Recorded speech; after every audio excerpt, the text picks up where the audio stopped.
और इसी बीच एक बड़ी खबर आपको बताएंगे। ताहिर हुसैन की अंतरिम जमानत से जुड़ी हुई जानकारी है। ताहिर हुसैन की अंतरिम जमानत पर सुनवाई पूरी।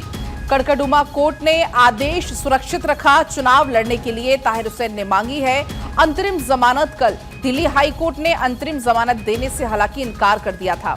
तो ये बड़ी जानकारी है। ताहिर हुसैन की अंतरिम जमानत से जुड़ा हुआ ये पूरा मामला। ताहिर हुसैन की अंतरिम जमानत पर सुनवाई अब पूरी हो गई है। कड़कड़डुमा कोर्ट ने आदेश को सुरक्षित रख लिया है। दरअसल आपको बता दें कि ताहिर हुसैन ने चुनाव लड़ने के लिए अंतरिम जमानत की मांग की।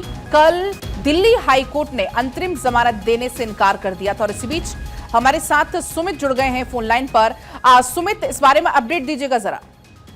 देखिए, ताहिर हुसैन ने 2 जगह अंतरिम जमानत याचिका लगाई थी। पहली जगह तो दिल्ली हाई कोर्ट में उसने अंतरिम जमानत लगाई थी, जहां कल देर शाम दिल्ली हाई कोर्ट ने ताहिर हुसैन को अंतरिम जमानत देने से इनकार कर दिया था। हालांकि कस्टडी पैरोल जो है वो नामांकन पत्र भरने के लिए दे दी थी। इसके अलावा कड़कड़डुमा कोर्ट में भी ताहिर हुसैन की ओर से अंतरिम जमानत याचिका दायर की गई थी, जिस पर आज कोर्ट ने सुनवाई पूरी करने के बाद अपना आदेश सुरक्षित रख लिया है। चूंकि कड़कड़डुमा कोर्ट ही दिल्ली दंगों से जुड़े तमाम मामलों की सुनवाई कर रही है, जिसके सिलसिले में अंतरिम जमानत जो है वो ताहिर हुसैन की ओर से लगाई गई थी।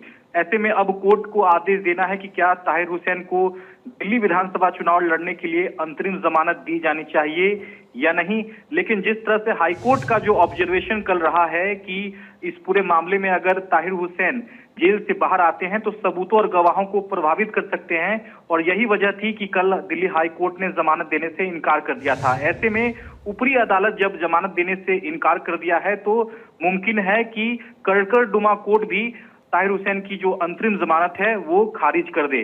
तो फिलहाल सुनवाई पूरी हो गई है और कड़कड़डुमा कोर्ट ने अपना आदेश सुरक्षित रख लिया है। कुछ ही समय में जो आदेश है वो इस पूरे मामले पर आ सकता है, लेकिन मुमकिन ये है कि ताहिर हुसैन को कोर्ट से राहत नहीं मिलेगी, क्योंकि जब ऊपरी अदालत जो अंतरिम जमानत देने से इनकार कर दिया है तो निचली अदालत जो है वो कहीं ना कहीं इस मामले में हाईकोर्ट से ऊपर जाकर आदेश नहीं देगी। ये एक तरह से संभव है। तो निश्चित तौर पर देखना होगा कि कड़कड़डुमा कोर्ट क्या कुछ हालांकि आदेश देता है इस पूरे मसले को लेकर, ये देखना बेहद अहम रहेगा। सुमित, अगर अंतरिम जमानत नहीं मिलती है तो अगला फिर ऑप्शन क्या कुछ रहने वाला है ताहिर हुसैन के पास?